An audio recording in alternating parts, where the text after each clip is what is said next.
Yo, what's going on, everybody? Happy Tuesday morning. Welcome back to the show, the podcast. I appreciate you guys being here for another week. I do want to apologize to the audio-only crowd. You are getting this episode a little later than you're accustomed to. Usually this would be available by 5 a.m. for Eastern Time. For the audio-only people, 9 a.m. on YouTube. That's staying the same.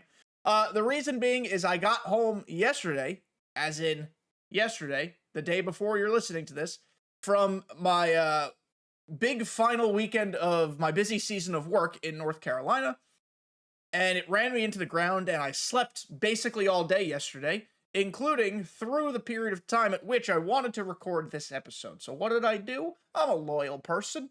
I promise you episodes every Tuesday. So I woke up early today, on Tuesday, to record this now. So content's not changing, same exact content idea for this episode. Just had to push back the recording because your boy was sleepy. Regardless, thank you guys for being here again for another week. We're going to talk about the program that came out last Thursday. So without further ado, let's just hop on in, not waste any more time. The program, as you can see really quickly, by the way, Kenny, where are all your stubs? I lit them all on fire. I don't know if I'm going to make a full World Series push this season just because I'm kind of bored of playing the game, but I'm rated, what's my rating? 782. So I purchased Arrieta and Posada, the World Series rewards, because they were down around like 30K a pop. I just want to use them for my ranked games. I have no reason to lock them into collections, so I might just sell them back. I might keep Posada to see how, I want to see how it does. Touch and go. We'll see. I do still think now is the time to either A, focus on live series, or B, hold on to your stubs until season 2 starts.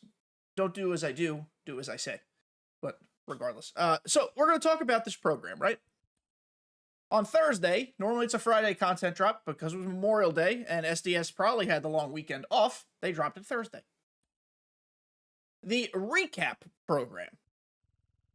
So the recap program, in my opinion, super neato. Super cool. Big fan. Very easy to do. My only complaint is that it came out with like 14 days to go in the season. I think there is a world in which it comes out in pieces throughout a season. Just for more timely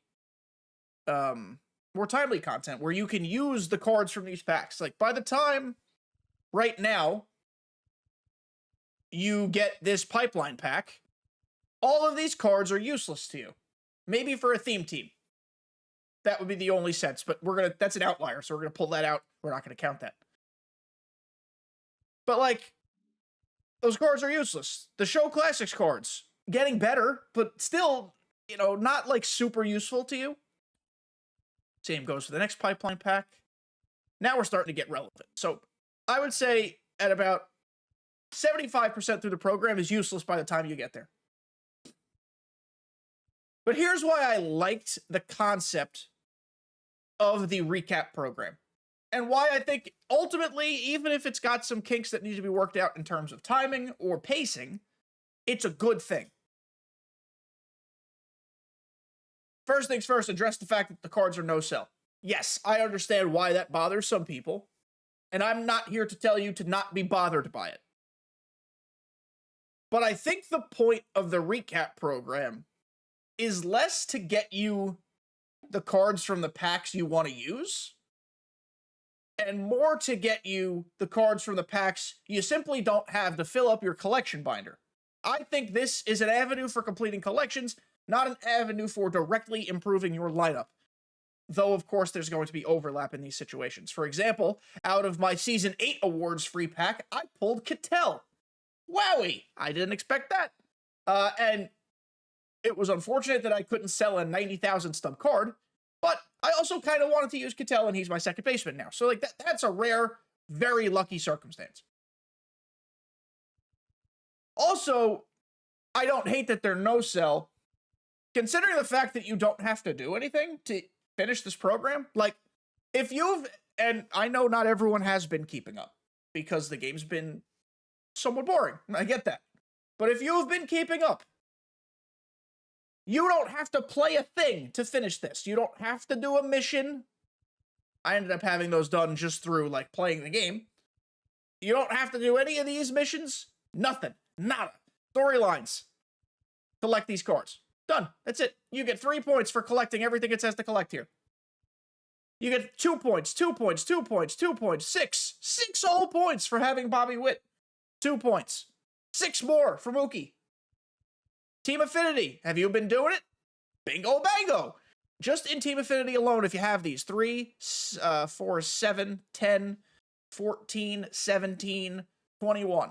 Weird number, but 21 just for doing these. Have you been doing as much you can along the XP path? Even if you don't have Pettit, Larry Walker, and Jimmy Rollins, that's fine. 5, 9, that's 9, 12. Like I said, I'm waking up. And 15. You can get 15 points just by having up to Kyle Seager. Pretty good. It's not bad. Season 1 collections. You can also get stuff here. Even if you do not have Willie, Satchel, or Brett. Even if you don't have CeCe. You're up to Lou Brock. There's another, like, nearly 20 points available for you there. If you don't have enough, you could do this showdown. It's not a difficult showdown. I did not have to do the showdown, but I know it's not a difficult one. And just overall, I love the structure of this program. If you've been doing stuff, we'll reward you for having been doing the stuff with some of the specialty packs that we've been dropping. I even pulled Kodai Senga out of one of these. Not going to use them, though, but I pulled them. Like, I had good pack luck. It's what brought me from... Like, where am I? Oh, I'm in the specialties one. Stupid, silly goose. I have 389 cards right now. I had no intentions of going this high. I was going to stop after I got... Well, first I was going to stop after I got this first home stretch pack. But then they just kept feeding me cards, and I got more stuff. It probably gave me like 30 cards I didn't have. And this is someone who plays the game a ton, 30 cards I didn't have. So if you don't play the game as much as me, which is totally understandable, you probably, or could have, potentially gotten even more. Either through, like, you know, I guess it was all the content that came out Thursday, because there was also the season awards update. So that, overall, since Thursday, like 30 plus cards, not exclusively from this program. I should have specified that. Either way, this program is a win for people who are lagging behind with 10 days left. People who are still searching for enough cards to get one of the collection bosses, for sure. Big win for those people. The issue is, and this has been the issue the whole time, is that people who are lagging behind, and it's not your fault, but the people who are lagging behind, you're going to have 3 days to use these guys. That's an SDS structural problem, not a people who play at their own pace problem. What are the solutions to something like this? Oh, there are several. Number 1, you put at least the first boss choice pack much friggin' earlier. Giving people access, to 199 early-ish in a power creep, early-ish, not like the first week, but a couple weeks in, is not going to break the meta of the power creep. 199 is not going to do that. We already know with Season 2 starting, there are going to be a percentage of people, I don't know the percentage per se, but there's going to be a percentage of people that already have Babe Ruth. And we all have a wild card for a 99. So there are going to be a lot of people already starting with 2 99s in their lineups. At that point, I think I would just put the first choice pack a little earlier. 150? I think that's a fair number. Somewhere in that ballpark. So that's one fix for the whole thing. The other fix for the whole thing, if you're insistent upon grouping the 3 of them together in consecutive tiers, you take that 3 tiers, move the whole thing down just a little bit, maybe like 1 spot a pop, which doesn't seem like a lot, but it is. And you do this program in the middle of the season-ish, and then right at the same time they just dropped it last week, towards the end. You stop it. They've done piecemeal programs before. We know this. Hell, they're kind of doing it with season awards, sort of.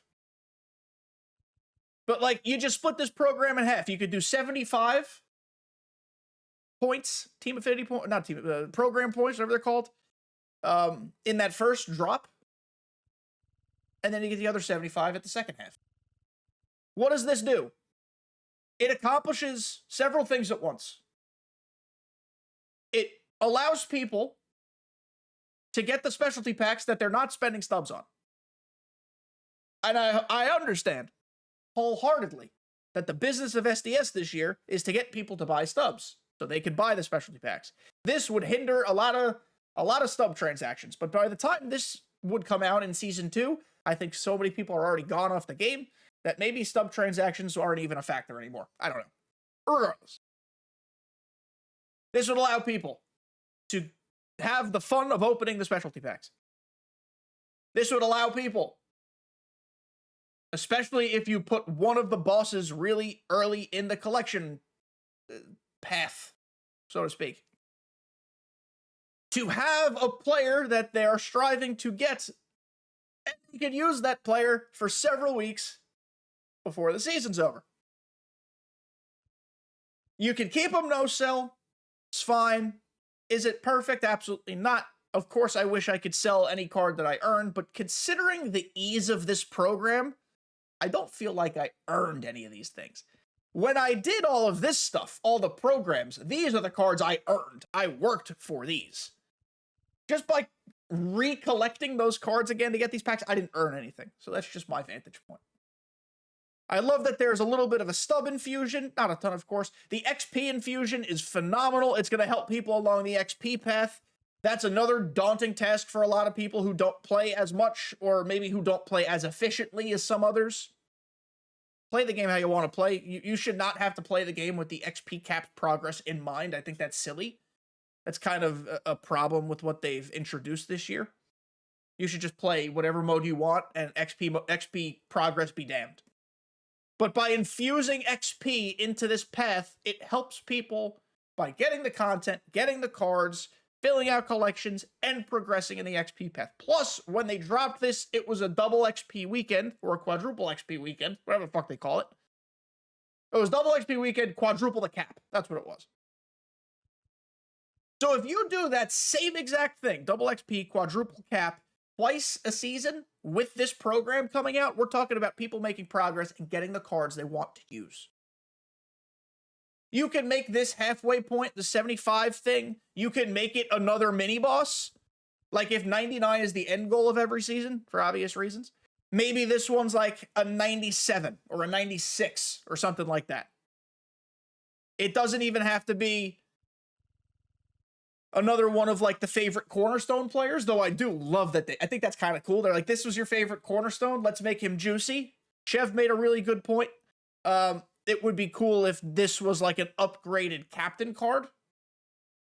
It isn't. It's just a pretty version of his cornerstone captain card as a regular card. Just because it's Byron Buxton, it's not the flashiest card in the room. Its hitting attributes are all right. I wish he had higher clutch. His vision is still not good. His fielding is immaculate. The reaction's actually a little weirdly low at 82. But he's got 99. Like, Byron Buxton's Byron Buxton. You're using him for his swing and his combo of fielding and speed. You're not using him because he's the best hitter on planet Earth.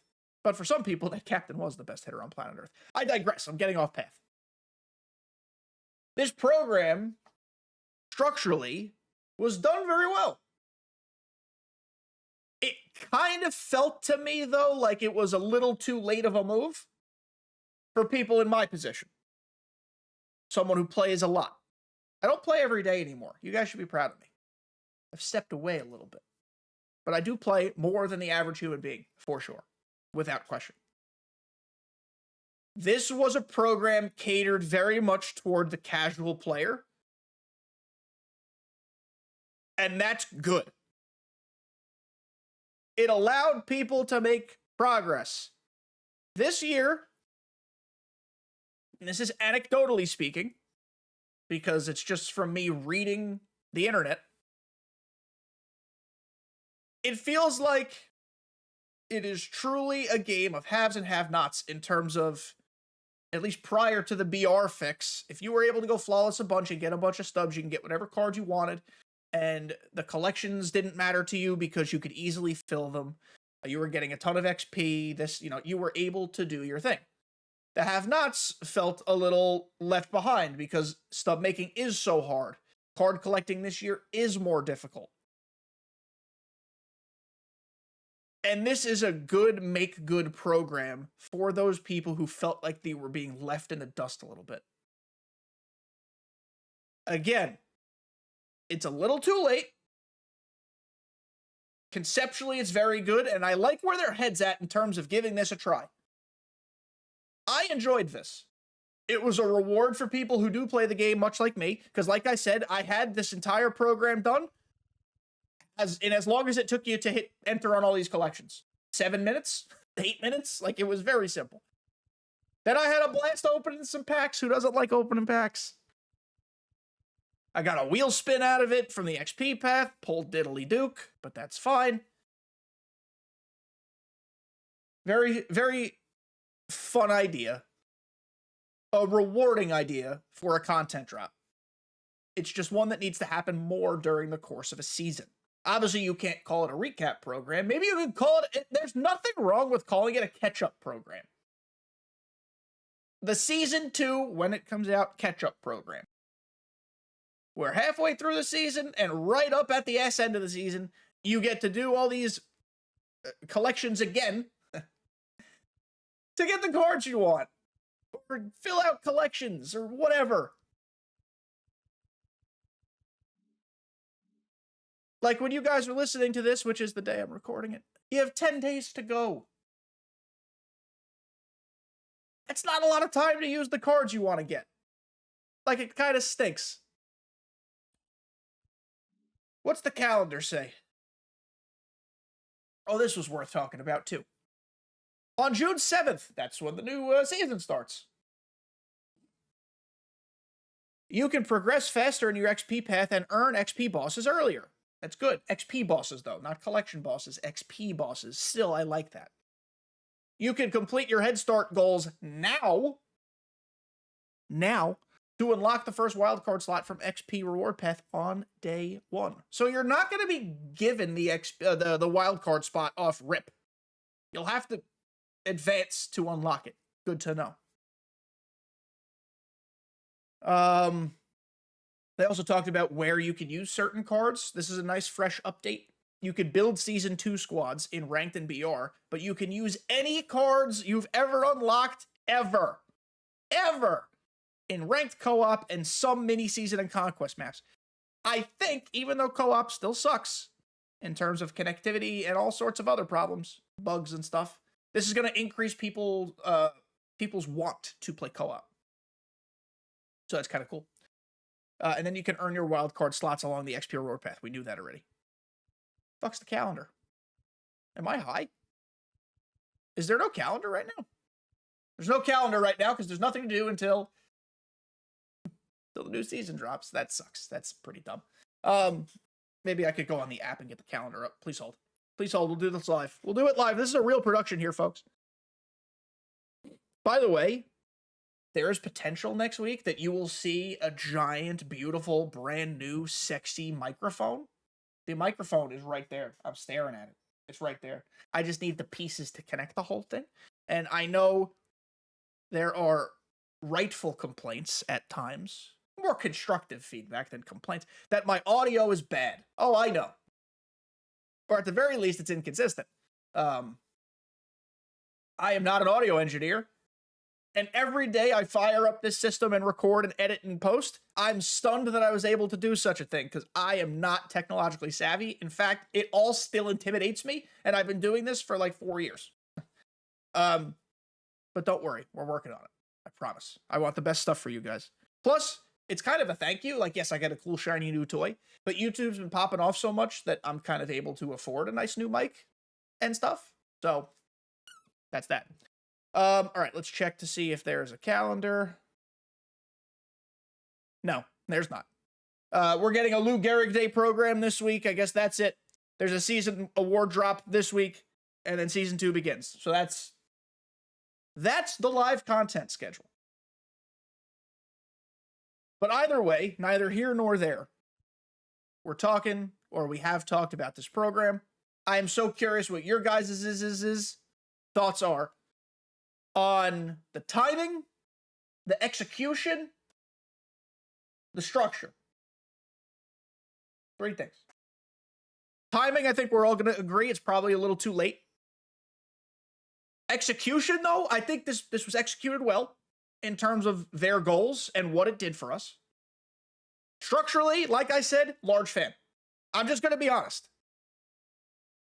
Some people don't like when I praise this game. There aren't a lot of things to praise.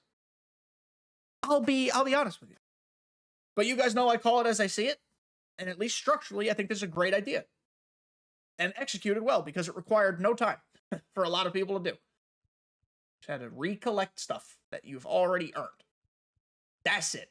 It also encouraged you to go back and play the stuff you didn't do. Which is another win, probably from SDS's eyes, because it gets the percentage of programs completed up on their back end, which looks good probably as well. But that's a whole separate business conversation. Ultimately, a good thing. Ultimately, I wish that it was split into 2 parts and that one was early and one was late. I do think they were testing the waters a lot in Season 1. Clearly, they heard some feedback and distaste. Hopefully, whatever percentage of the player base is still left at this point and in Season 2, they make some changes to accommodate some of that feedback because they're listening. Are they enacting? I don't know, but they're listening. And all you can ask someone to do is listen at this point. But I want changes just like everybody else does. I just think this was a nice little thing. Nice little moment for us to make some progress. And that's really that. So, that's going to be the end of this episode. Thank you again to my audio-only listeners for being patient. I mean, the percentage of times this happens is like less than 5% of the time that I'm a little late for the upload. Just an extenuating circumstance. Your boy was sleepy. So, real quick sidebar. The reason I didn't sleep well, so I was in North Carolina Friday night, Saturday night, Sunday night, woke up real fucking early yesterday morning to get on a plane that was delayed on the tarmac because of lightning. So I sat on it's a 48-minute flight from North Carolina to Baltimore, and it took 2 hours to leave. So, long day yesterday. Regardless, the reason I didn't sleep well is because the hotel bed was too soft. The pillows. You lay in the pillow, and it folds over your head and eats you. I would prefer to sleep on a piece of cinder block than a bed that soft. I am a firm bed boy. Put it on a shirt. Firm bed boy. Am I crazy? Do you also agree that firm beds are best? Do you like super soft pillow beds that eat you when you lay in them? I don't. I could not sleep worth a shit. But that's been this episode of the show, the podcast. That's how we're going to end today. Thank you all for making it to the end. Apologies again. But I love you guys. I appreciate you guys. And we're almost there. We're almost to Season 2. Next week, we'll find some way to talk about stuff we can recap in Season 1. The goods, the bads, the indifference, maybe. Just a thought.